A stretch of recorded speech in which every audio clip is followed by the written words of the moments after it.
Hey guys, Shaw here.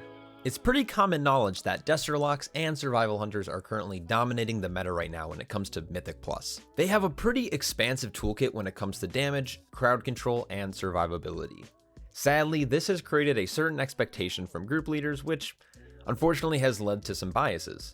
So today I wanted to talk briefly about my favorite non-meta DPS to play with in Mythic Plus to hopefully spread some love on some more of the unusual classes. The hope for this video is to really shed some light on classes that don't get as much love as they probably should. If you end up enjoying this short video, consider subscribing. I'm a tank player who gives insight into Mythic Plus commentaries, guides, challenges, you name it. Feel free to leave a comment if I should do a sequel covering other specs that I might have missed. Anyways, enjoy the video.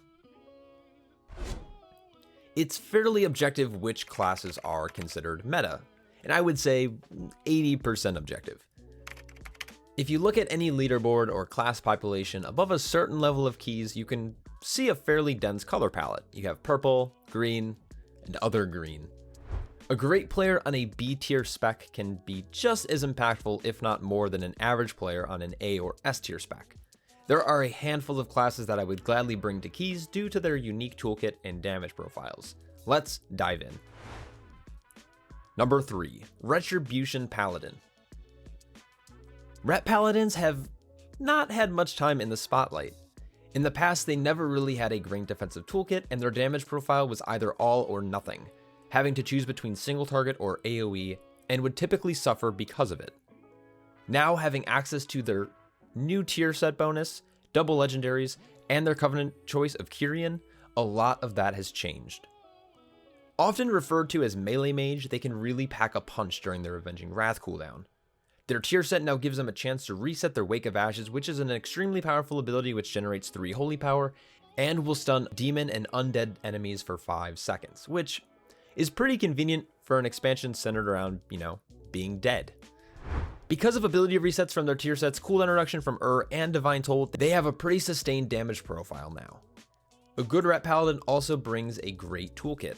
They have access to Hammer of Justice or Blinding Light, which can be used to lock down casts or certain mobs. Turn Evil can also be used as a CC or interrupt certain mobs in Plaguefall or Necrotic Wake. Also, no one can deny the power of Blessings. Blessing of Sacrifice can be used to mitigate some damage, Blessing of Protection to immune physical damage, or Blessing of Freedom to remove roots or slows. There are a ton of niche little uses for all of these, and maybe in the future I'll go over all of those cool uses. Next time you see a Ret Paladin in your queue, give them a shot. Or don't.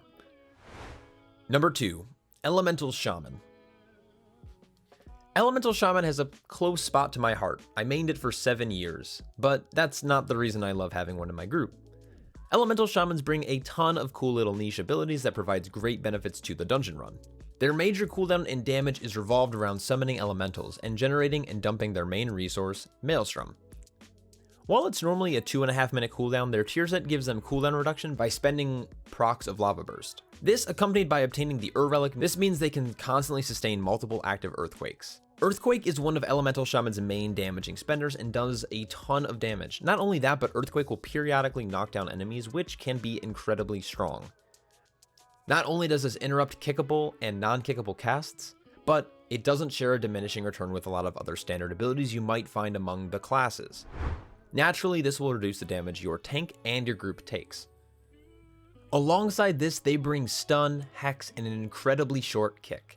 Most casters have a kick cooldown of 24 seconds or more. Shaman is only 12, which means they can lock down specific mobs like Goliaths from Spires of Ascension or the Wardens of Sanguine Depths.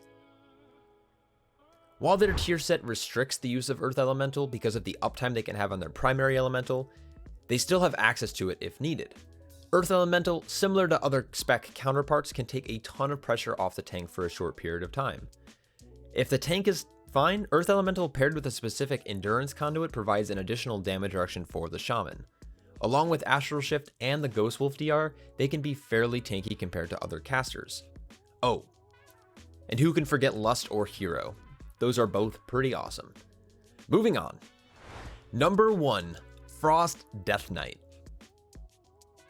I've been playing with Frost Death Knights through thick and thin for the last 3 years. While often underrepresented, like the other classes mentioned, they can really lead the pack in damage and bring great utility that can alleviate some pressure from the group. First and foremost, they bring a great damage profile, both inside and outside of cooldowns. Remorseless Winter alongside their 2-set grants them 8% crit, which has a strong synergy and a feedback loop with their 4-set. Getting crit procs gives them sustained damage through free glacial advances. Breath of Sindragosa is their main cooldown, and if played around correctly can do mega chad damage, deleting packs. Frost Death Knights also bring Death Grip, a very niche movement displacement. Not only can it be used to stack mobs up easily, but it can be used as an additional interrupt.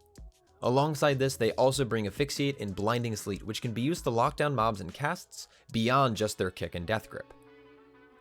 Being a plate specialization means that they're fairly tanky, and this is furthered by the fact that they have access to Icebound Fortitude, Anti-Magic Shell, and Death Strike.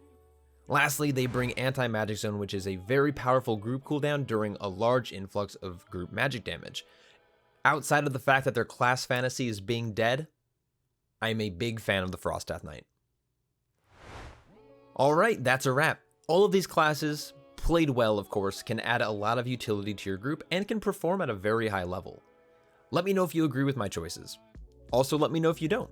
If you think there are any other classes that I should cover, let me know. Thanks a ton for watching, and I'll catch you all in the next one. Take care.